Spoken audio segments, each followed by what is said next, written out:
Hello everyone, আজকে 17ই November আর আজকে তো কার্তিক পুজো। তাই ঘুম থেকে উঠে আগে একটুখানি ব্রেকফাস্ট করে নিয়ে ওষুধগুলো খেয়ে নিয়ে আমি একটু ঘরটা পরিষ্কার করে নিচ্ছি। তারপর স্নান সেরে একটা সুন্দর দেখে শাড়ি পরে নিয়ে একটুখানি রেডি হয়ে নিচ্ছি। রেডি আর কি, ওই খরা পড়া মুখে একটুখানি ময়শ্চারাইজার লাগিয়ে নিচ্ছি, আর ঠোঁটটা যেহেতু ভীষণ ফেটে যাচ্ছে তাই একটুখানি লিপ বাম লাগিয়ে নিয়েছিলাম। তো এই যে আমি এখানে রেডি হয়ে নিয়েছি, এবারে চললাম পুজোয় বসতে।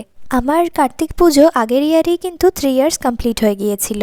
আশা করি তোমরা সবাই দেখেছো, আমার ফেসবুক প্রোফাইলে আর ইউটিউবেও কিন্তু দুটো জায়গাতেই আপলোড করা আছে। আগের বছর যেহেতু 3 বছরের পুজো ছিল তাই হোমযজ্ঞ করে একটু বড় করেই করেছিলাম, এটা আমাদের দুজনেরই ইচ্ছে ছিল।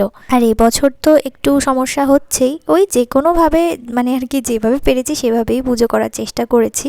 কিন্তু আমি কি মনে করি জানো তো, পুজো করার মেন অর্থ হচ্ছে মনের ভক্তি আর নিষ্ঠা।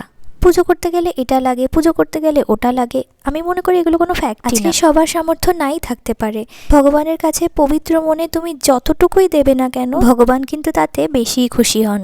তো যাই হোক, আমি আজকে আমার পুজো করার গল্প তোমাদের সাথে শেয়ার করলাম। তো এই ছিল আমার আজকেকার ভ্লগ। ভালো লেগে থাকলে অবশ্যই লাইক করে দিও। চলো দেখা হচ্ছে পরের ভ্লগে, তখনের জন্য টাটা।